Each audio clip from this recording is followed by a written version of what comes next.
닥터큐 함께 나누는 세상.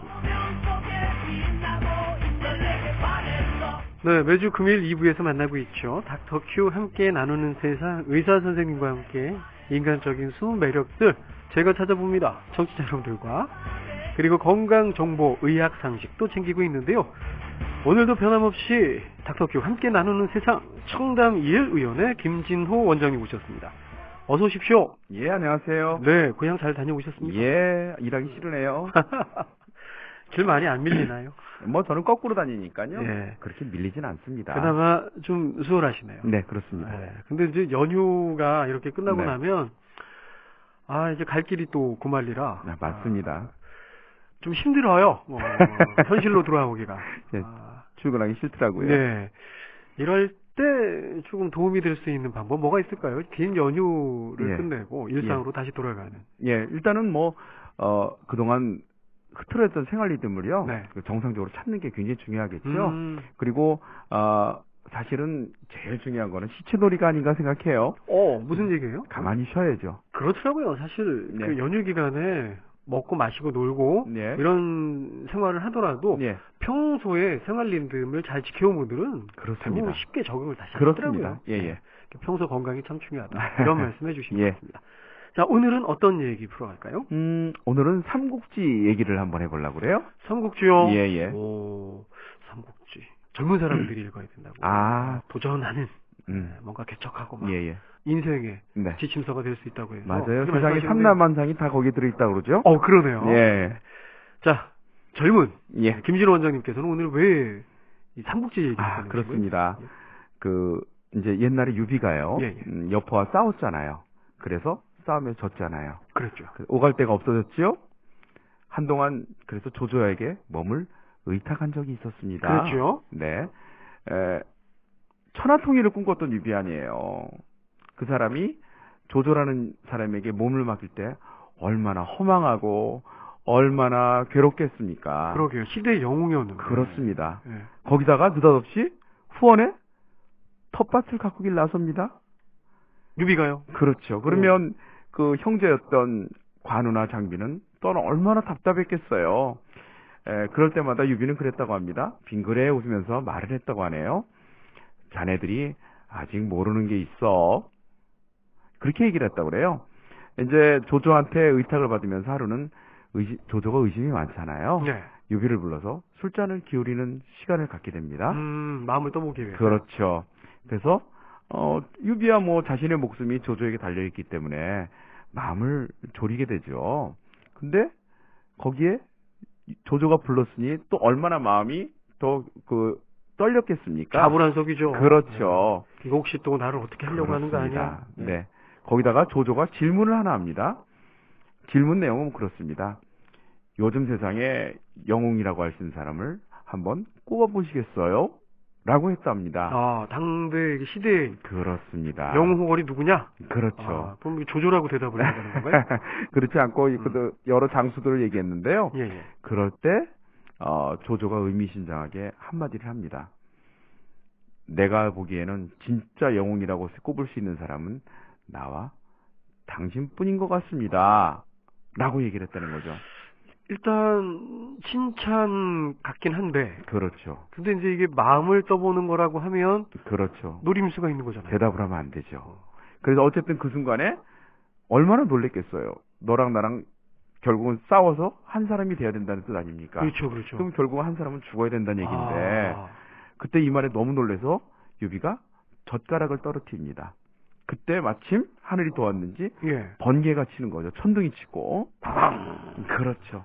그럴 때 유비가 대답한 게 젓가락을 떨어뜨린 것은 번개 소리에 너무 놀라고 두려워서 그만 이라고 너스레를 썹니다. 그러니까 이제 심약한 척 하는 거죠. 그렇습니다. 결국은 낯빛이 하얗게 들렸겠죠. 그다음에 두려움에 떠는 모습을 보이니까 그런 조조의 모습을 보면서 유비의 모습을 보면서 조조는 의심이 눈 녹듯 사라지는 거죠. 이 연기를 잘했나 봐요. 그렇죠. 그리고는 맞습니다. 그리고 위기를 이렇게 넘겼잖아요. 유비가 그래서 제갈 공명의 계략을 받아들여서 천하를 3분할 계획을 세우고 촉으로 본거지를 옮겨서 훗날 조조와 중원의 패권을 다투게 되는 거죠. 예. 만약에 그때 그렇게 하지 않았으면 또 다른 일이 벌어졌을 거 아닙니까? 이때 유비가 조조 앞에서 천둥 소리에 놀라지 않고 의연하게 행동했다면 어땠겠어요? 조조는 분명히 유비의 목숨을 빼앗았을 것이고, 여기서 우리는 이 삼국지의 주인공이 아주 중요한 주인공이 하나인 유비를 영영 잃어버렸을 거 아닙니까? 자, 근데 이 말씀은 예, 뭐예요? 그 기회를 엿보기 위해선 그렇죠. 복지부동 땅에 바짝 엎드려야 된다는 얘기입니까? 그런 거 아니고요. 여기에서 유래된 그 사자성어가 있습니다. 도광양회라는 말인데요. 도광양회. 양회. 예. 예. 어떤 뜻이죠? 한자는 감출도자이고요. 예. 빛광자에 기를 양자, 금음해자이고요. 이 도자가 원래 칼집이란 뜻입니다. 그래서 숨긴다는 뜻이 나온 거거든요. 그래서 칼날에 반사되어 나오는 칼의 그 빛조차도 감추고 어둠 속에서 은밀히 힘을 기른다는 뜻입니다. 때를 기다린다. 그렇죠. 그래서 약자가 모욕을 처하면서 힘을 갈고 닦아서 힘을 기를 때 많이 사용되는 말인데요. 이게 유명해진 거는 사실 중국에서 있었던 겁니다. 중국이 1980년대에요. 덩치는 컸지만 좀 힘이 없었잖아요. 그때 한동안 사용했는 대외 외교 정책인데요. 국제사회를 상해서 경제력이 떨어지고 그럴 때 경제력이나 국력이 커질 때까지는 침묵을 지키면서 강국의 눈치를 살피고 그리고 전술적으로는 협력을 하여서요. 외교를 어떻게 해서 잘 해나가는 것을 하는 그런 정책을 표현한 것인데요. 그래서 사실 유명해졌습니다. 그 이제 상대에게는 좀 비굴해 보이고, 그렇죠. 약소해 보일 수 있겠지만 이게 다 이제 작전이라는 얘기죠. 그렇죠. 도구로 힘을 키우는 거죠. 전술이라는 얘기거든요. 예. 그러면 와싱상담이라는 네. 그 한자 성어와도 일맥상통하는 상통하기 조금 틀리겠죠. 예, 조금 다르긴 한데 맞습니다. 예. 그렇군요. 예, 제가 오늘 이걸 준비하면서 사실은 여러 고민을 했었는데요. 요즘에 사실은 자신을 알리고자 많이 하잖아요. 그래서 자기 PR 시대라고도 하잖아요. 그러죠. 별로 가진 거 없는 사람들이 그냥 자신을 드러내려고 안 달라서, 인정받으려고 안 달라고, 그래서 사람을 보면서 겸손하지도 않고 나서기만 하는 사람들 보잖아요. 그럴 때일수록 겸손의 미덕이 얼마나 중요한가를 다시 생각을 해보게 됩니다.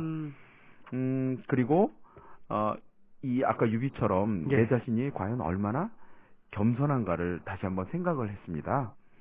사람이 보통 보면 이제 자기 PR까지 아니더라도 뭔가 무시당하고 싶지 않고 뭔가 또 인정받고 싶고 그렇죠. 이런 욕구들이 있잖아요. 알려지고 싶고요.